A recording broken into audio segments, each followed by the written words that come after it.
Hello, everyone. My name is Tom O'Hagan. I am a partner at Compass Financial Solutions, and I found a solution, I think, for fire companies and EMS in Pennsylvania. If you're paying cash for your apparatus and you're not borrowing, I think I found something that you can leverage to help your fire company in the future. So I'm just going to go jump right into this. You know, some of the challenges, obviously, we're hemorrhaging cash. Local governments are trying to make do. They're not really helping us.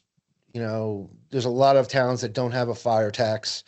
We had 300,000 volunteers in the 80s. We're down to less than 40,000 now. And I mean, the cost of everything. I mean, you slap a fire or a rescue or an EMS sticker on anything, it triples in price. I mean, we all know that. I mean, and an axe at Home Depot that has the same strength and fire retardantness is, $30, but as soon as it's for the fire service, it's now 100. We all know that. And obviously, we're holding on to the apparatus a lot longer than we did. I mean, long gone are the days where, 10 to 15 years, you get a new engine. 20 years, you get a new ladder. Those are long gone. I mean, people are holding on to these ladders now 25, 30 years.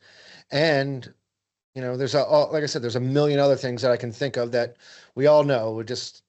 They're just out there. So I just want to give you a couple of breakdowns of what basically, what I'm talking about here. If you're already going to buy your apparatus in cash, that means you have the means to do it. And that is wonderful. But I want you to start thinking about maybe leveraging a 2% loan. And I'm just going to give you the basic rules right now for any PEMA loan. Any agency can have up to 3.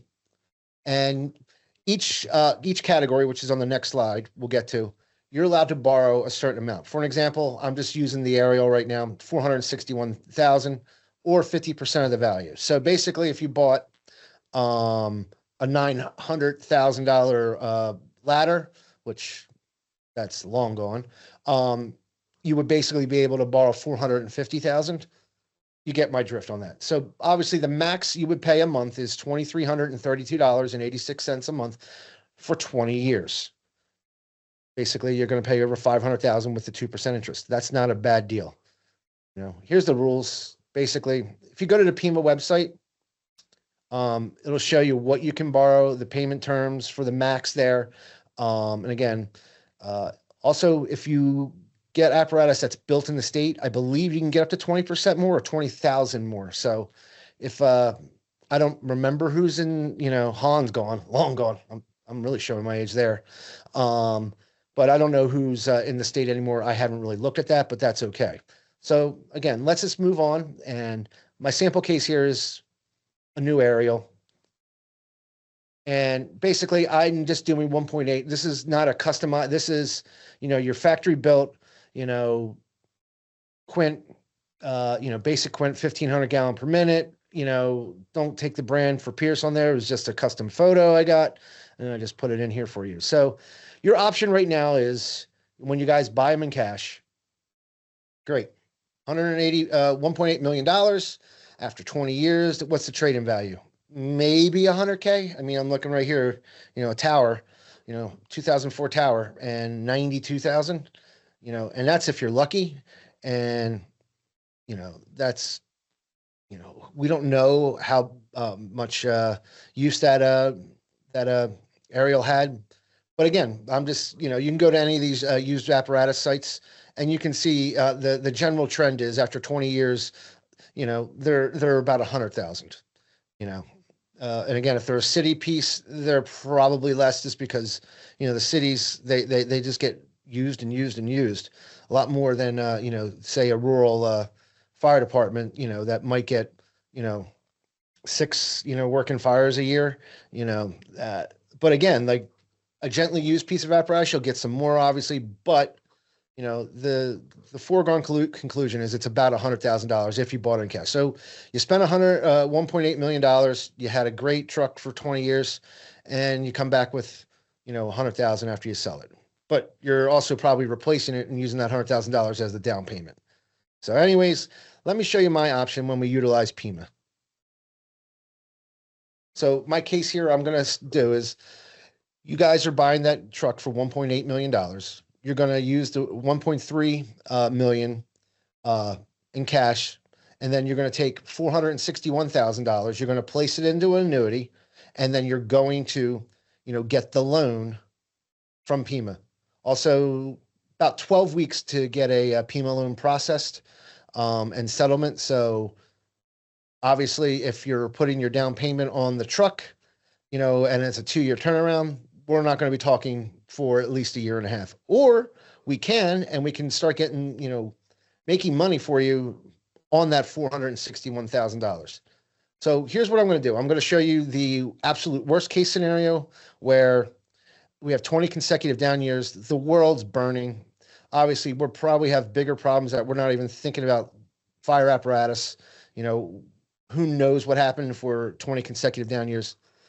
Can it happen? Obviously, that's why I put it in here. The probability, very slight. Then I'm going to do a 7% return and then 10 years of returns. I can also run one for you guys if we only did 3% over the life, and it still works out very nicely. So let's go to the world's burning here. So $461,000, we utilized the PEMA loan, and the loan's paid up until about year 19. Also, just because of annuity rules, you'll have to pay out $2,200 out of pocket in year 10, but that's just, there's a surrender rule that we can get into. I can discuss that later. Basically just means you're allowed to take 10% of what's in the annuity every year for the first 10 years. That's simple.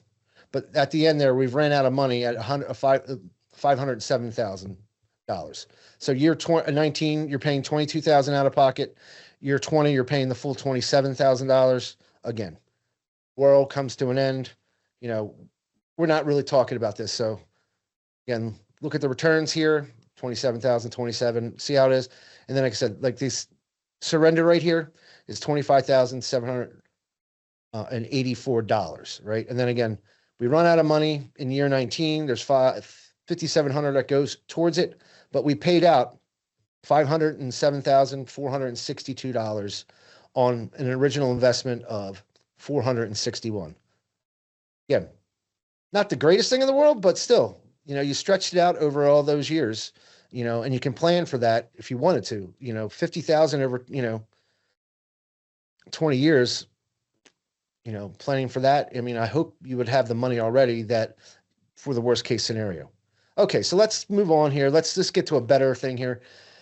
We buy in for $461,000. We utilize PEMA and we get 7% returns. So basically, simple thing is this: the loan is paid in full.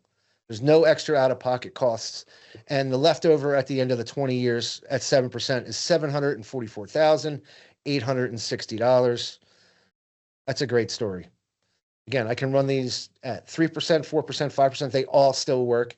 But look at here. We've paid out $27,000 all the way down. We've paid out all the money, the $587,881, and then we have left over $744,000.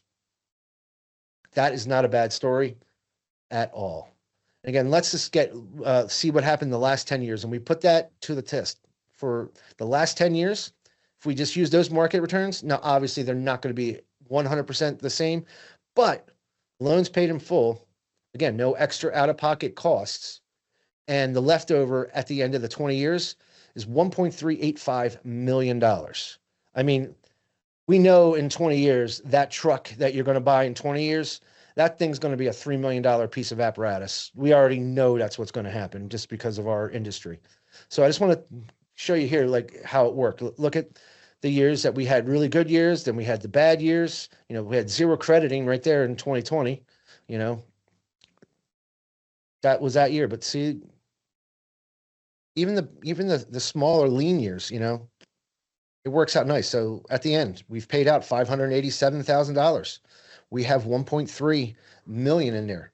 And then let's look at year 10 here. If you look at year 10, you've already paid out $279,000. Now you have access to the rest of this money at year 10. So you could take this money out and reinvest it in something else. Or I would just, like I said, I would keep whatever's left in there. I would leave $300,000 in there to pay off the loan. Just use what it's doing, but you could move it to a different account now and even grow it even further. But again, that's, a conversation that we have to sit down and talk about. So again, I'm just going to do a quick little wrap up here, guys. So the most likely outcome is the loan is paid off with zero risk to principal. In the end, you probably have over 600,000 to 1.3 million left. But again, even if you walk out of there at the end of the day with $200,000 when you were going to pay it and not get that back, I just don't think that's a bad scenario. So if you'd like to have a further conversation with me, I'm happy to have it. I'm happy to meet with any board, any of the trustees, any treasurers, or even, your local council to show them a plan. Because if the borough or the municipality is helping you out, you guys could have a deal together where, yeah, they're helping you out and buying your apparatus, but we're trying to, preserve, budget for you guys in the future. So again, my name's Tom O'Hagan from Compass Financial. Look forward to talking to you. Have a great one.